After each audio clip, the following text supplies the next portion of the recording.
Om Swastiastu, selamat sore. Di sini kami dari kelas 12B Farmasi akan membawakan sebuah presentasi larutan sejati, suspensi, dan koloid. Sebelum itu, izinkan kami untuk memperkenalkan diri. Dimulai dari saya, perkenalkan nama saya Igusti Agung Ayu Ketut Prami Prana Utami, nomor absen 26, dan selanjutnya dilanjutkan oleh teman saya. Perkenalkan, nama saya Nikomang Ayusri Dewi, nomor absen 9.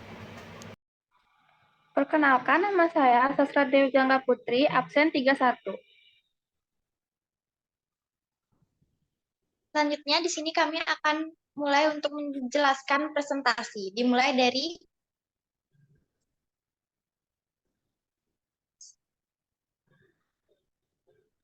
perbedaan larutan, suspensi, dan juga koloid.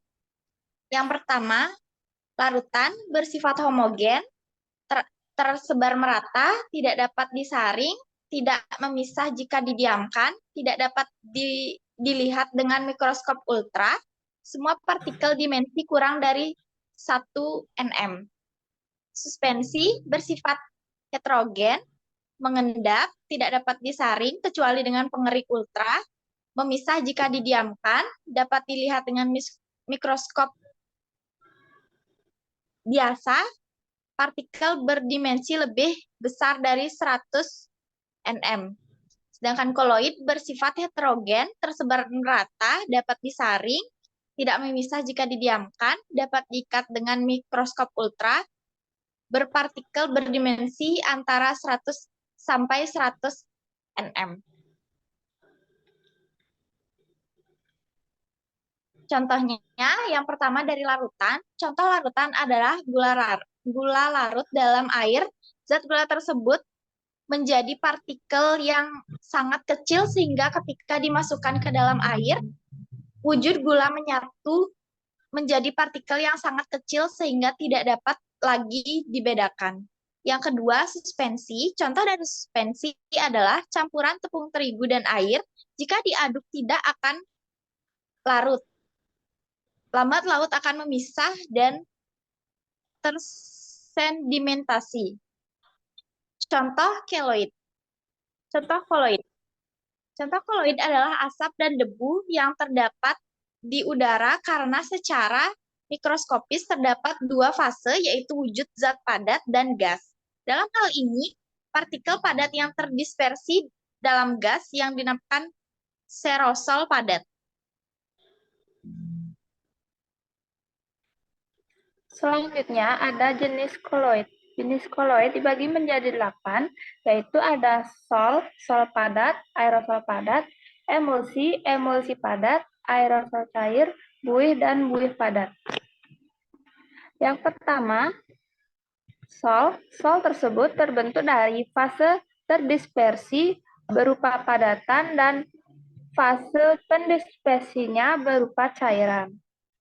Contohnya emas, tinta, dan cat. Yang kedua, sol padat. Sol padat ini terbentuk dari fase terdispersi yang berupa padatan dan fase pendispersinya berupa padatan. Contohnya seperti gelas berwarna dan tinta hitam. Yang ketiga, aerosol padat. Aerosol padat terbentuk oleh fase terdispersi berupa padatan dan fase pendispersinya berupa gas, contohnya asap dan debu. Yang keempat, emulsi. Emulsi terbentuk oleh fase terdispersi berupa cairan dan fase pendispersinya cairan. Contohnya susu, santan, dan minyak ikan. Yang kelima, ada emulsi padat. Emulsi padat merupakan jenis-jenis koloid yang terbentuk dari fase terdispersi berupa cairan dan fase pendispersinya berupa padatan. Contohnya mutiara, keju, dan jelly. Yang keenam, ada aerosol cair.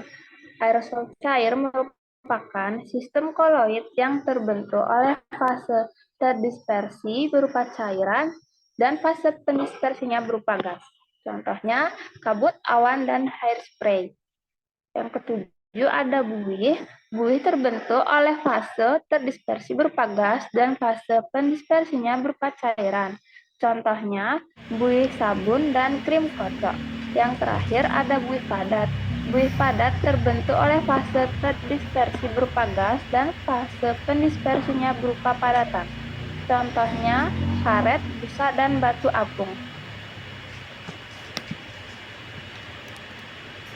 Selanjutnya ada cara pembuatan koloid. Nah, koloid sendiri itu dapat dibuat dengan dua cara. Cara yang pertama adalah cara dispersi dan yang kedua adalah kondensasi. Nah, dispersi itu merupakan cara pembuatan koloid dengan memecah partikel kasar menjadi partikel berukuran koloid. Dan nantinya setelah itu partikel yang sudah dipecah akan didispersikan ke medium pendispersinya.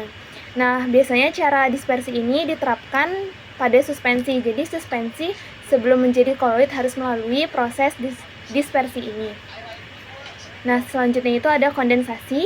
Kondensasi ini merupakan cara pembuatan koloid dengan menggabungkan partikel larutan sejati baik berupa molekul atau ion menjadi partikel koloid. Kalau untuk cara kondensasi ini diterapkan untuk larutan. Jadi larutan sebelum menjadi koloid harus melalui proses kondensasi.